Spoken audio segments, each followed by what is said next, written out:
I'm all set. Good. Boa noite a todos. Estamos em mais uma live da XP Private. Hoje conosco Sérgio Espechit e David Lee. Sérgio vai estar nos apresentando o David, um amigo de longa data dele na época que ele morava na China.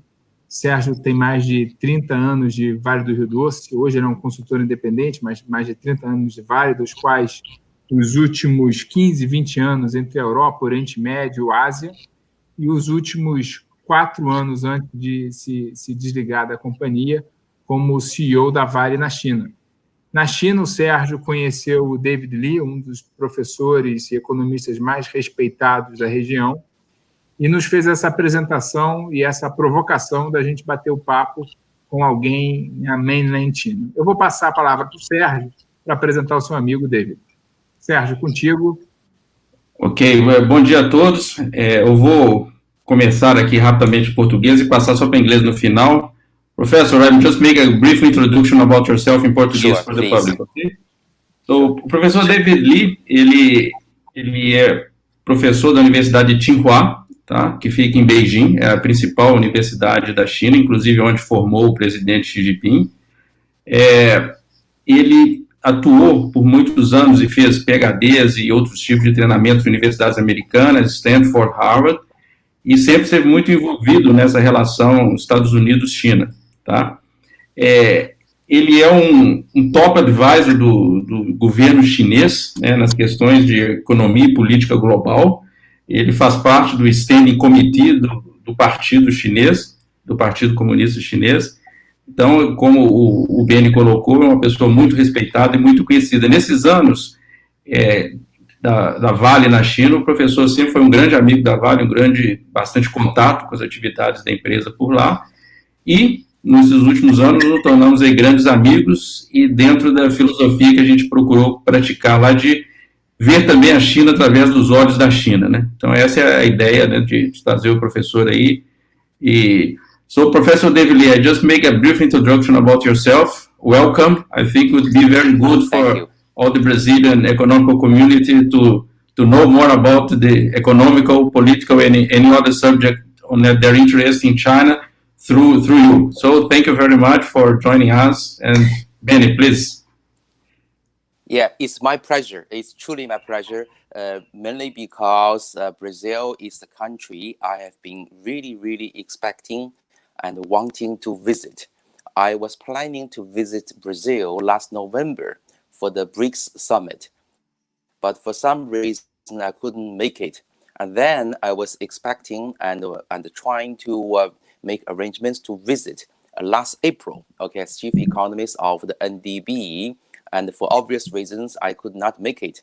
So today it's wonderful for me to be able to talk to you, to our Brazilian friends in this way. And although it's very early for me, 6 a.m. in the morning, still it's much better for me to switch in Dubai or New York, to travel 24 hours to go to visit a big, beautiful country, much easier this way, okay? So today I'm looking forward to all your questions, no matter how difficult, how tough, how broad they are, okay? So please go ahead, Benny.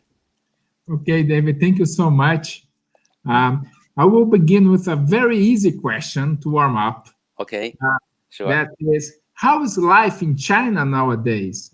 You are ahead of us in terms of quarantine. I think you lived a very strong situation where everybody was closed, and now you told me that you're beginning to live a normal life. So how's life in China now? Okay, life in China, I would say, is 80% normal. 80% normal, okay? That is, people are able to go outside their room, are able to travel, to drive cars, to visit restaurants and hotels. However, there's one piece which is not normal, that is schools. Universities are not open yet. Okay, I should say, many universities are not open yet, okay? And the high schools are only open in maybe one half of China, and in the other half of China, only the graduating class of high school and the graduating class of junior high school are back to their schools, back to normal. Okay, so this is the last step for China to go back to normal. Okay, now let me quickly add. China is a country in which people, including leaders, are relatively cautious. Cautious people, cautious leaders. Okay, so I believe that China should go back to normal, but the leaders and many people believe that let's wait. Let's still leave one piece of the equation open. Okay. Now, when will China go back to normal? I believe early June. Early June will go back to normal because late June will be the National People's Congress, which was delayed for 2 months. Okay, after the NPC, National People's Congress annual meeting, I believe things will go back to normal. Great. In terms of economic development, so you answered us in terms of life, but in terms of economic development, how are you seeing China recovering from the bottom, let's say? Okay, good. Another very good question. Okay, first on the production side, most factories, most production facilities are back to normal. Okay, most, I would say 90% of the production is back to normal. And also the construction, building roads, building airports, the infrastructure investments are back to normal, 100%. 100% back to normal. Okay. Now, what is missing? What is not back to normal? Obviously, is number one. Okay, they are number one. Restaurants. Restaurants are not back to normal. Many restaurants are still not able to attract clients. As I said, Chinese people are relatively cautious. So many people are intimidated by the prospect of being infected. So many people are still trying to go to restaurants, take out food. Okay, although they are allowed to have dinner and have meals in the restaurants. The other area, which is not back to normal, are the airlines, and the airlines and the rapid rail and the rail travel. Because again, many people are scared. Many people are psychologically intimidated. Okay, so this is the general picture. Okay. I think one of the main topics, and I would say that it's when I shared with my friends and colleagues about this conversation, I think the main topic that everybody's talking, it's the relationship between China and United States, and also Europe. That's the whole world. How are you seeing this relationship being developed after COVID-19? Yeah, well, this is a very sad, very grave topic for me. I personally, I believe China and the U.S. should be having a much better relationship than they have right now. Okay, I truly believe so. Okay, I was educated in the U.S. in graduate school, and many intellectuals, many academics also have a good experience learning and being educated in the U.S. Okay, so this is my thinking and my colleagues' thinking. However, in reality, the relationship I predict will get worse before getting better in the coming 2 years. So I would give it at least 1.5 years. Okay, why? I think both sides have to be blamed. Okay, I blame both sides. Okay, although I'm from China. Okay, I'm be very frank with you. Okay, now first on the U.S. side, I hold a frank view that the U.S. domestically is not doing well dealing with the COVID-19, the epidemic. The U.S. was not doing its ideal work in this. And also I blame President Trump for that. Okay, he was not prepared for the job. Okay, he was not cut to be a leader dealing with such a crisis. Okay, so therefore in the U.S., especially U.S. politics, people tend to blame China. Okay, I think it's unfair. Okay, for China having various problems or even suspecting China for intentionally spread the virus. Okay. Now on the Chinese side, I also criticize my government, or some people in my government. I wouldn't say put all government. Okay. So some people in the government are too eager to play the game of President Trump. See, President Trump plays a game of the media. President Trump is very good in criticizing people. Now, what China should be doing is not to play his game. China should tell his own story, straightforward, again and again. Keep the same story. Rather, very unfortunate, some Chinese officials, including some diplomats, okay, play the game of President Trump. That is to blame the U.S. for the virus. Okay, and therefore, many people in China who are not so well educated, who are not knowledgeable about the U.S., are excited. They are nationalistic. The mentality is now excited. So this is the problem. So in the coming 1 or 2 years, situation will become very ugly. Unfortunately. I understand. Do you think it's going to take really 2 years, or do you think after the elections in the United States, maybe things can get better? Well, I tend to think it will take 1 to 2 years. Because why? Because many politicians, not only President Trump, even some politicians in the other camp, in the liberal, in the Democrat camp, also share the view that China did something wrong. Okay, China should be punished. This is obviously wrong. Okay, I will give you my reasons. Okay, if you want to ask. Okay, so it will take some time for the momentum, for the inertia, to die away, to phase out. Meanwhile, on the Chinese side, once the general public are excited, it will also take some time for the momentum to change.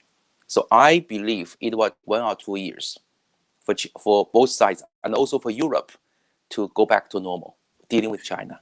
David, you are someone that reads the press in English. Like I'm pretty much sure you read what's happening in Europe, United States, and also in Asia. But I don't think for us here it's that common to follow the China news. What is being reported there? You mentioned about the government, but what the average people read? Good question. Good question. Okay, good question. I say this as a fact. Let me state as a fact that the Chinese media is under tight management of the government. It's a fact. It's a fact. I'm not criticizing anybody. Okay, I'm being very frank with you. Okay, the Chinese media is now under tight management of the government. Therefore, most people read the Chinese media, and the Chinese media mostly reports negative comments by U.S. officials, especially Pompeo, Secretary of State Pompeo, attacking China. Okay, attacking China. So therefore, most people in China tend to believe that America is monolithic, is one piece, that is the U.S. government. Most people in China are not aware of the fact that the American society, the Western society, including the Brazilian society, actually are divided. There are different camps. Those people who are very viciously attacking China are mostly politicians. So this is, again, a very unfortunate aspect of the situation. In 2008, the U.S. government took a while until they act increasing the Fed balance sheet. And in China was pretty much the opposite side. They reacted much faster, let's say. At this time, we are seeing U.S. and also Europe acting really fast and really hard, increasing the government balance sheet. And China, in the opposite way, doing just a little of economic support, let's say. what's your view on that? Why China didn't react that fast? And what's your view about U.S. doing it and China not doing it? Okay, Benny, very good observation. Okay, wonderful observation. I fully agree with your observation. And there's a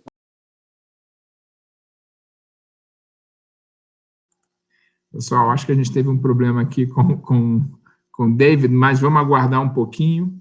O Sérgio está em contato com ele via WhatsApp e a gente já continua.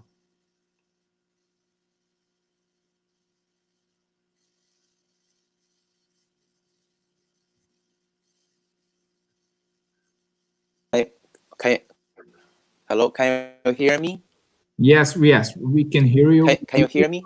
Yeah. Okay, let me start. Let me repeat, okay? So, wonderful observation. And there are good reasons for these consequences with this observation. Number one, on the US side, they took lessons from the 2008 financial crisis. They knew that the financial markets do not like delays. The financial markets are about expectations.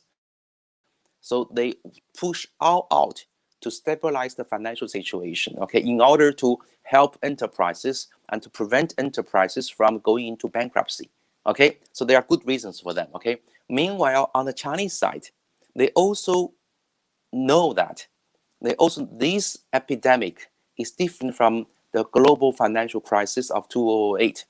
This epidemic affects Chinese people's action, the real economy.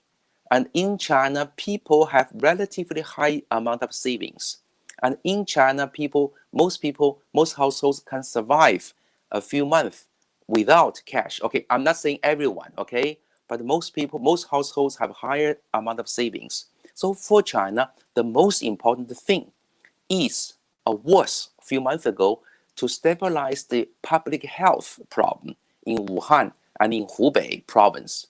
City of Wuhan is situated in Hubei, okay? So the first priority is to make sure lockdown was properly implemented and the public health crisis was properly handled. And then the next step is to help enterprise to be able to go back to normal. Enterprise be able to produce with workers able to go back to work wearing masks. And then now the government begin to worry about consumer confidence. So it's not about simply printing money, simply giving money, or simply increasing budget deficit. So I believe both sides have their good reasons because US, Western Europe, Brazil, and China are different. And do you think China, let's say, the government saved a little bit for the future? Is China considering a second wave of this pandemic, and maybe we will spend more later? Is maybe a reason? Yep. Yeah, Benny, very good question, very good point. Okay, you asked one extremely important question. Okay, yes, that's another reason that China is now preparing a second wave of possible epidemic coming back in the fall and next year. And more important, as I said, the U.S.-China relation is not going to do well. Okay, in the coming 1 or 2 years, and this is a popular view. This is a common view in China. So Chinese economy and policymakers are preparing for a protracted period of difficulties for 2 years. Therefore, they save ammunition for coming years. For example, they would not increase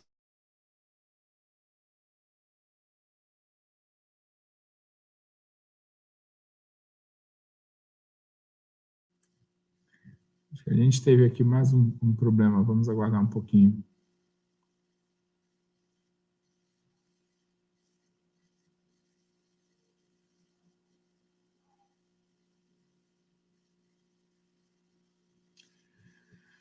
Sérgio, você está em contato com ele?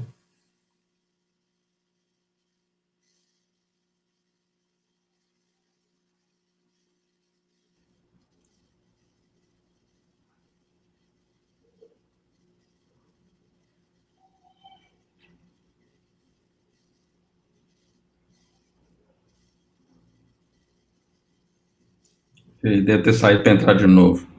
Vamos aguardar um pouquinho e a gente continua.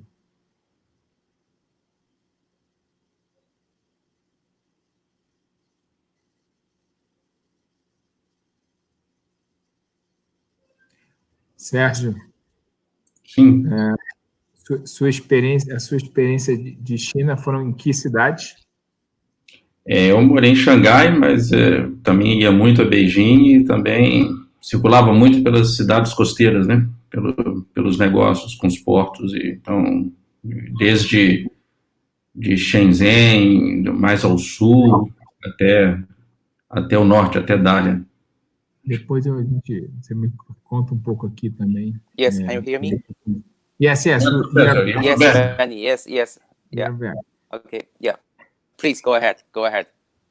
No, I think if we can go back to this question that I just made, I think we lost you just in the beginning. So if you can repeat, it would be sure. Wonderful. Very briefly, I said Benny, you're right. You're right in your guessing. Okay, that is the Chinese policymakers are saving some ammunition for the future 1 or 2 years of economic difficulties. Yes, you're absolutely right.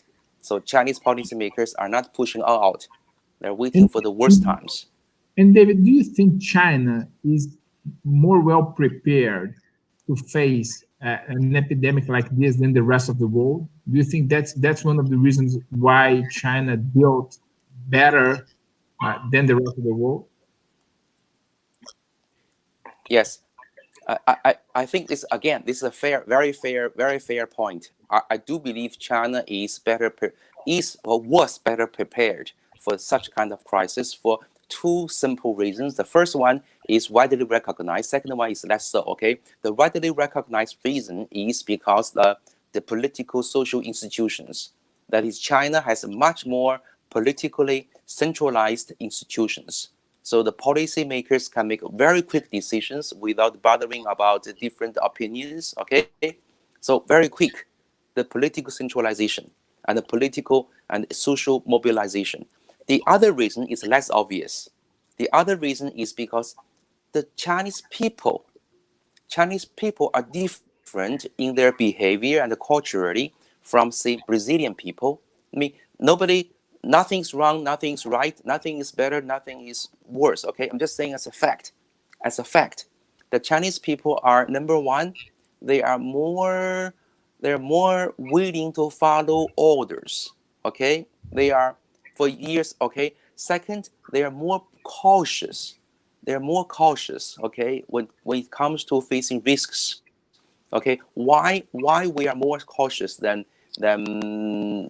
again, I'm saying on average. Okay, because China in history, in the past 1,000, 2,000 years, suffered from many incidences of epidemic, of crisis, civil wars, and many major catastrophes. Okay, so that we, including myself, we are in China. We are offsprings of people who are cautious, who are survivors of crisis. Okay, so I'm just saying a very simple fact. Again, please do not take this as a racist, as a politically controversial point. I'm just saying purely.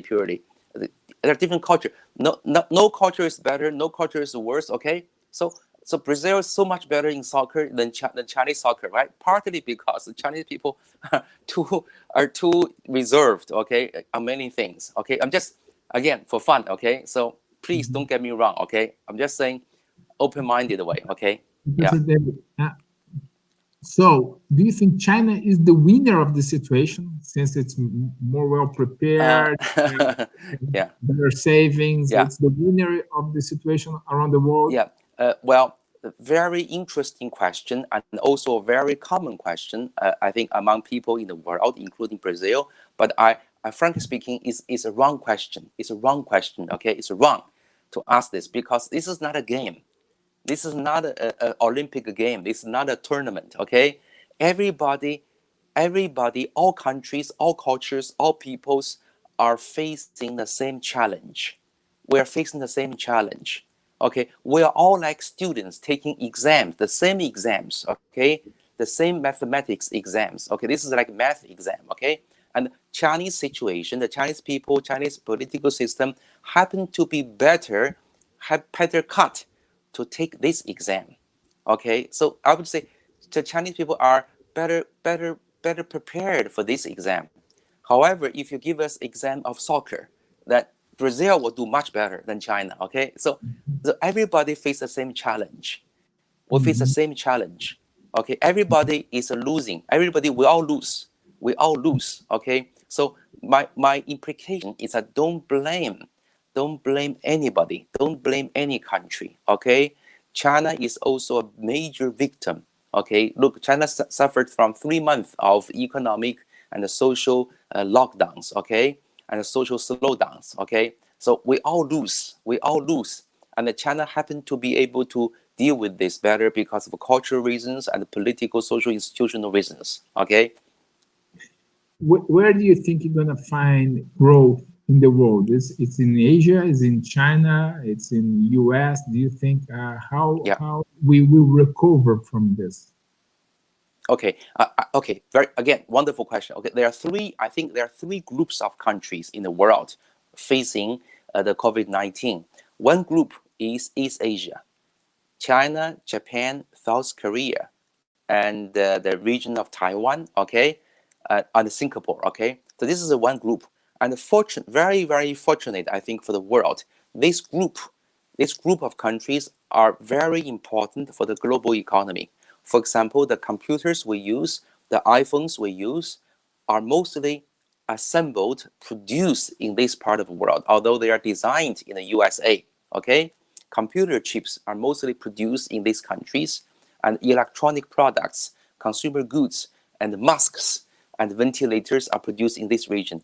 The second group are Europe and US, and also I would guess Brazil belongs to the second group.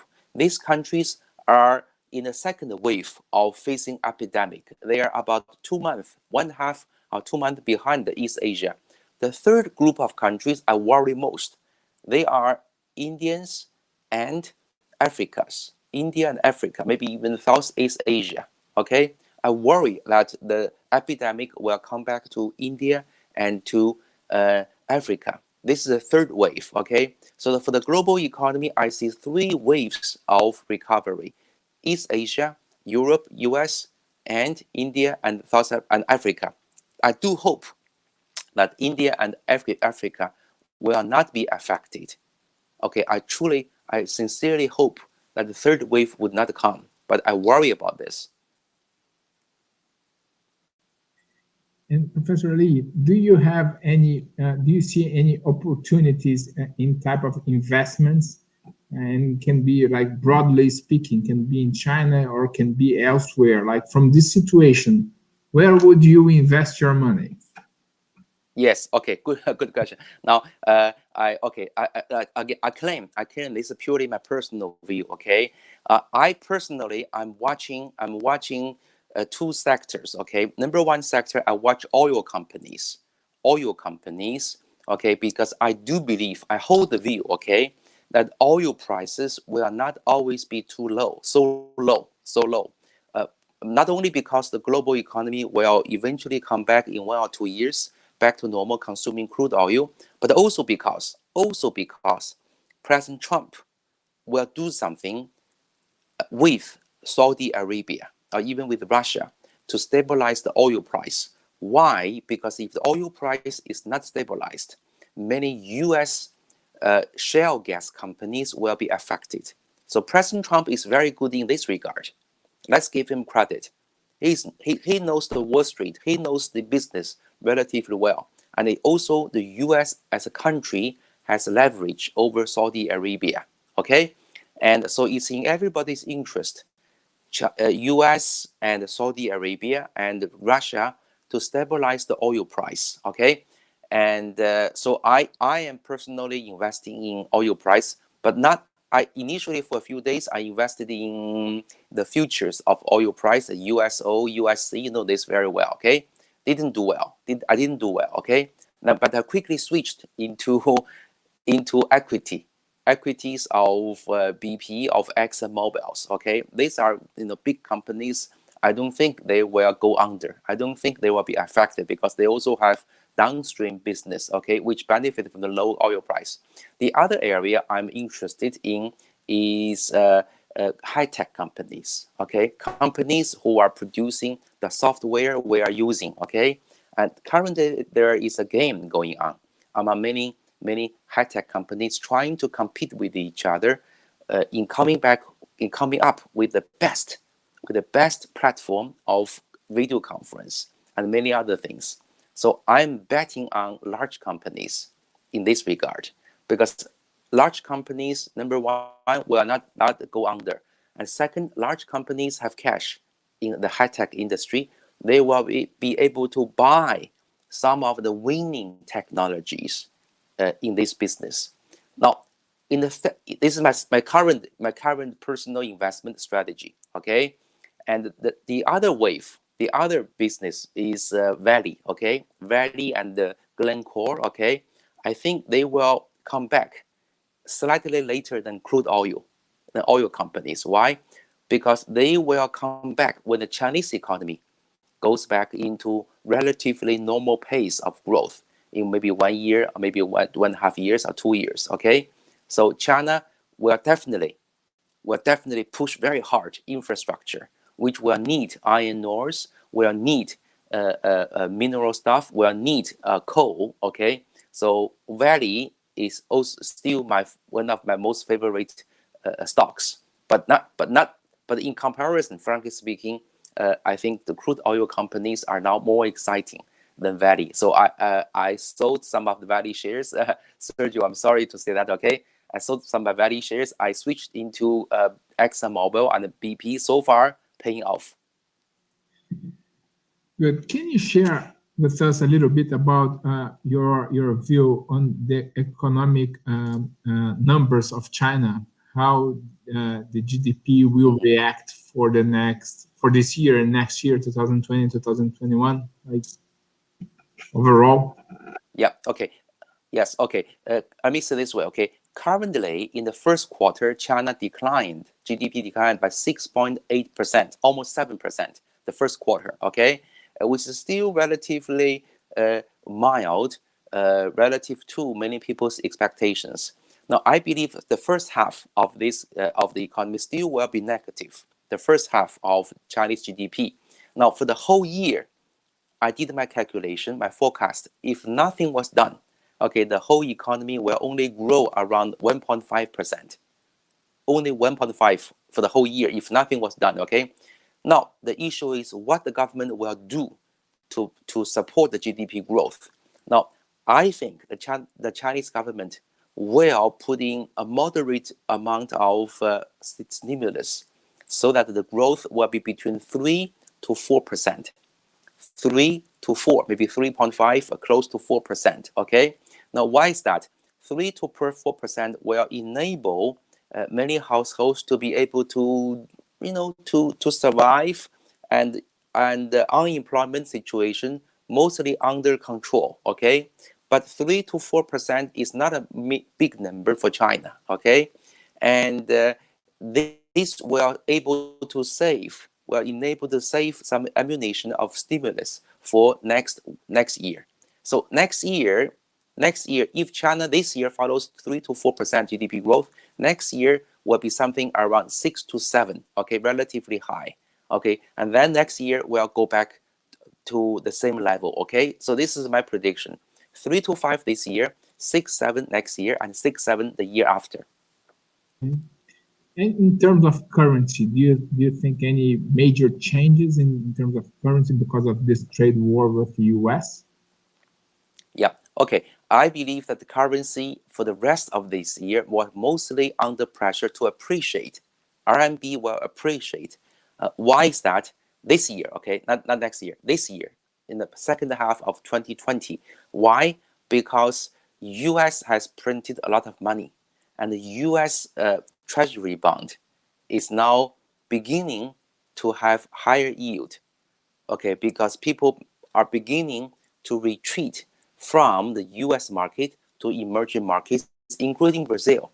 Okay, I also predict Brazilian real will also appreciate. Okay, you know better than I do. Okay, I'm watching from distance. Okay, so all emerging market economies will face a pressure of appreciation in their currency in the second half of this year.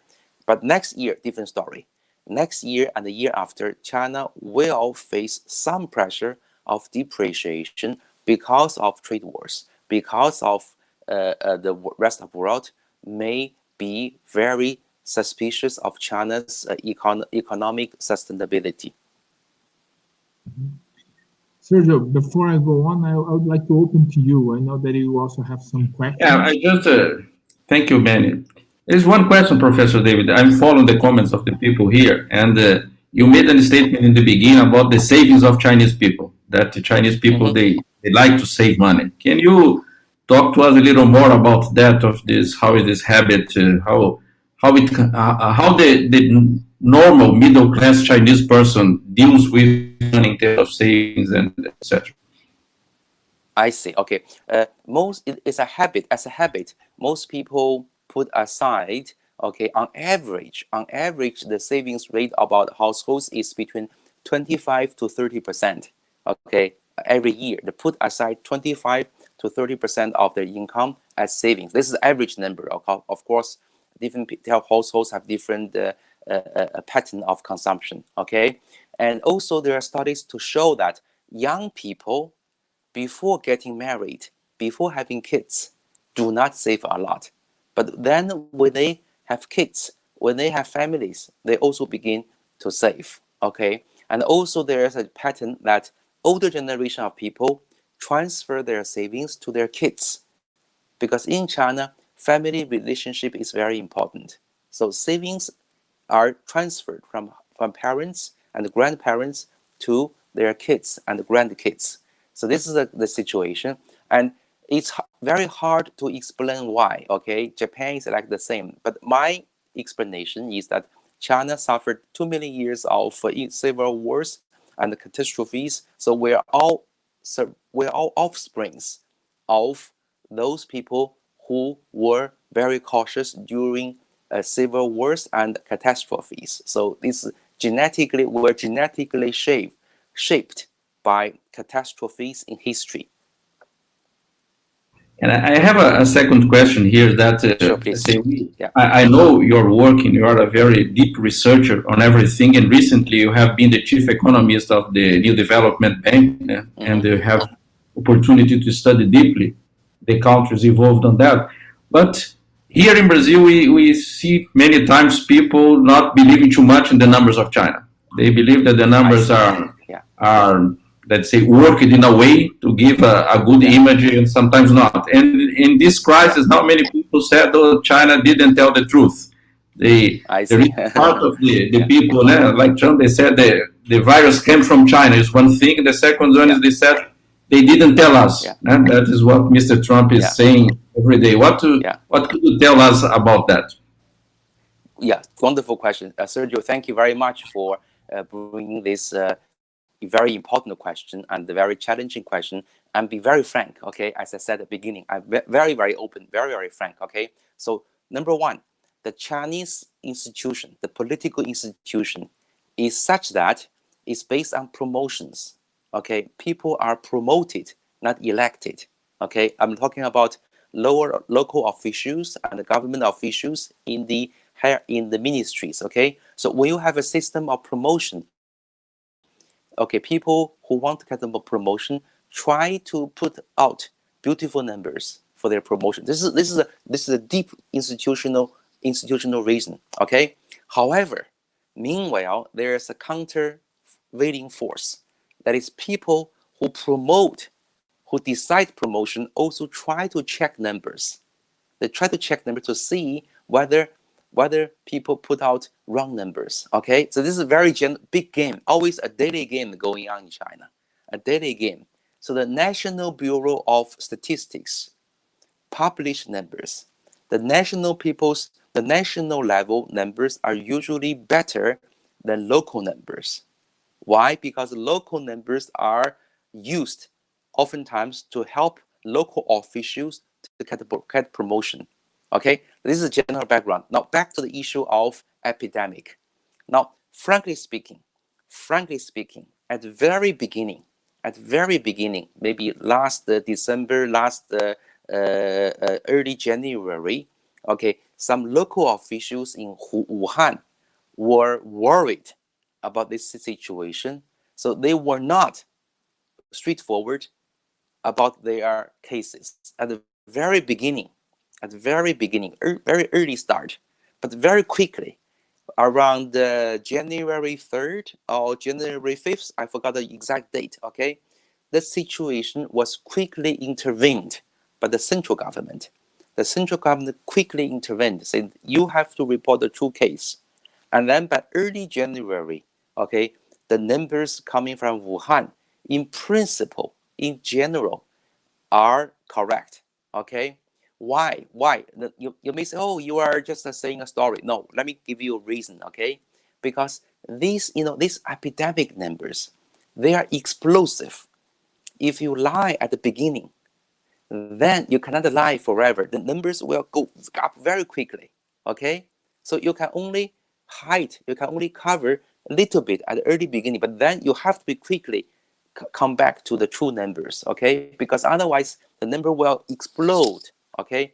So this is a situation, I think, not widely recognized outside China, okay? Now, that being said, let me quickly add one more point, okay? Then for your question again, okay? The one point is that nobody in this world, no government in this world got it right at the very beginning. Every country got it wrong. Every country, even Singapore.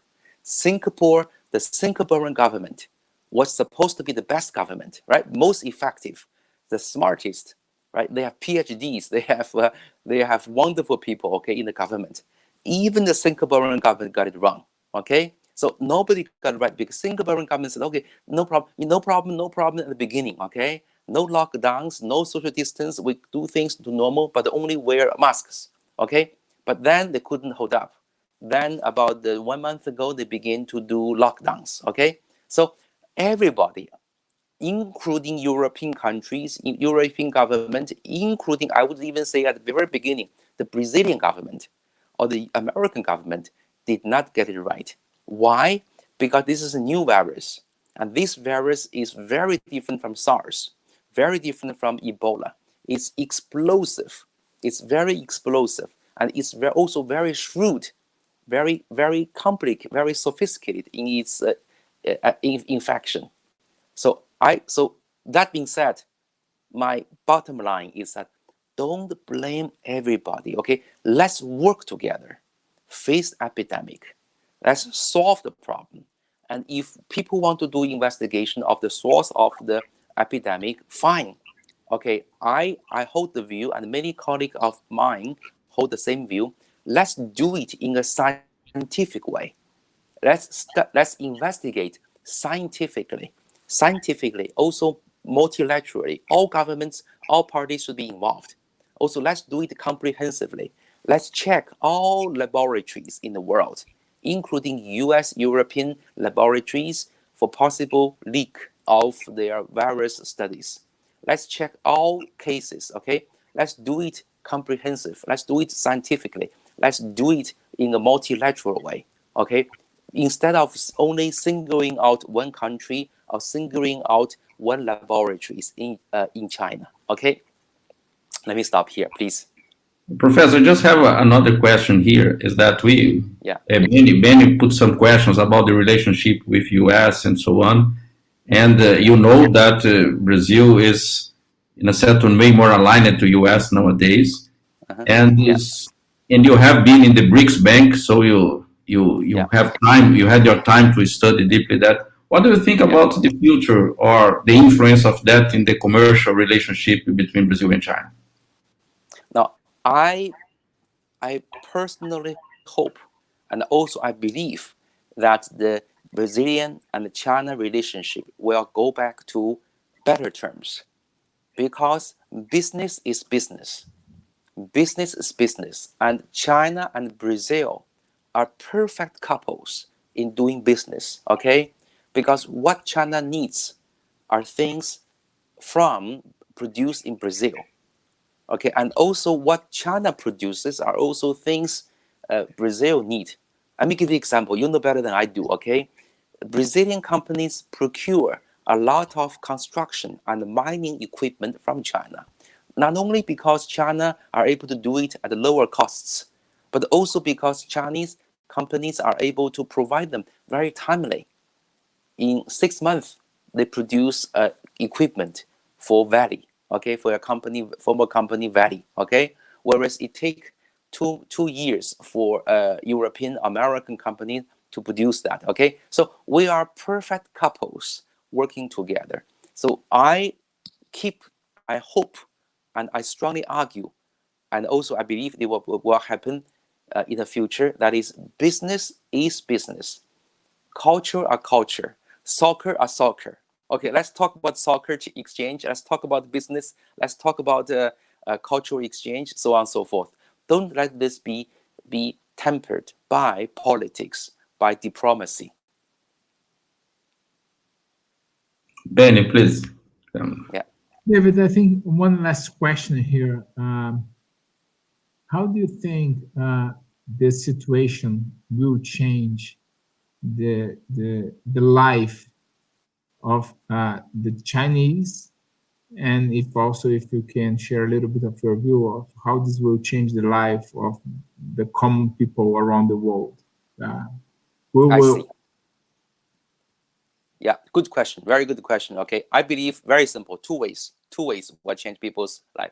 Number one, people will become more cautious about public health problems, more conscious of public health problems after this. Okay, for a long time, people will be more cautious about the virus, very cautious about vaccine. I know even vaccine is a controversial issue.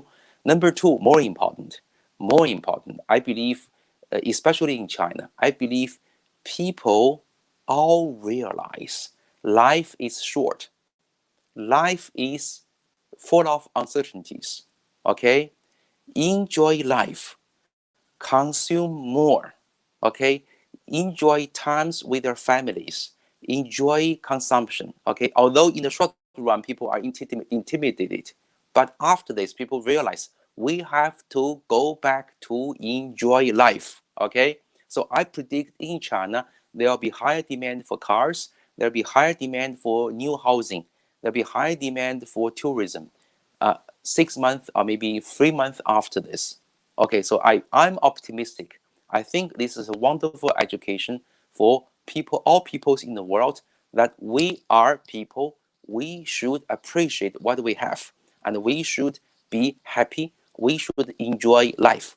We also should enjoy other people's cultures. We should enjoy even more soccer. Okay? Good. Professor, I just have one question here that everybody is in interest in Brazil.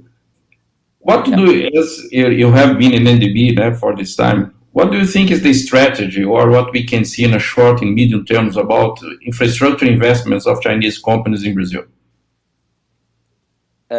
In Brazil. Yeah. In Brazil, okay. in projects in Brazil. Brazil. As you said before, China is a very big consumer of agricultural products, mineral products from Brazil. Yes. And one of the major bottlenecks for these products in Brazil is the infrastructure in ports, in railways, and roads. So, do you see any organized interest of China on that, or this is company by company? How do you feel the evolution of that? Well, frankly speaking, there will be a short period after the epidemic, maybe a few months or half a year, for China to be a little bit more cautious than before in helping infrastructure investment in Brazil. Okay, initially, a little bit more cautious. Why? Because China is under pressure, is under wrong pressure. It should not be the case that many people blame China for this epidemic problem, for mishandling, or even suspecting China for spreading the virus. Okay, so China as a country, and also companies are becoming more cautious investing abroad. I'll be very frank, okay? So, however, if the Brazilian government and the Chinese government, through diplomatic channels, can reestablish mutual confidence, okay, then the Chinese investment in Brazil will speed up faster than before, and there will be even more investment than Brazil. Why? Because China feels, frankly speaking, lonely. China is now under attack by US president and under attack by some European governments, European politicians. So if Brazil can show some moral support for China, then Chinese government, Chinese companies, Chinese people will feel very warm, will feel very grateful, will feel very, very warm towards Brazil. Okay, so I hope I'm not making things too complicated. I think it's easy to understand, right, Benny? Okay, and Sergio, right? So this is my analysis. Very good. Sergio, I think we are almost there, reaching the 1 hour. So David, thank you so much for your time. Thank you so much for waking up early. Wednesday already in China, right? It was very good talking to you. I don't know if you have any comments to finish, but thank you so much in the name of XP and XP Private, and thank you, Sergio, to establish this relationship with us and setting up this meeting. Thank you for giving me this opportunity. I'm truly looking forward to meeting many of you in person. Okay, when this epidemic is gone, I'm excited thinking about visiting Brazil. Okay, this is one of the very few countries I've not visited. Okay, and this is a large country, beautiful country, unique culture. But visiting Brazil is a big pity for me. So I definitely want to visit Brazil. This is my top priority. I look forward to meet many of you, okay, in person in the near future. Thank you very much. You will be very welcome here. Thank you so much. Thank you, Professor David. Thank you. Thank you, Sergey. Bye-bye.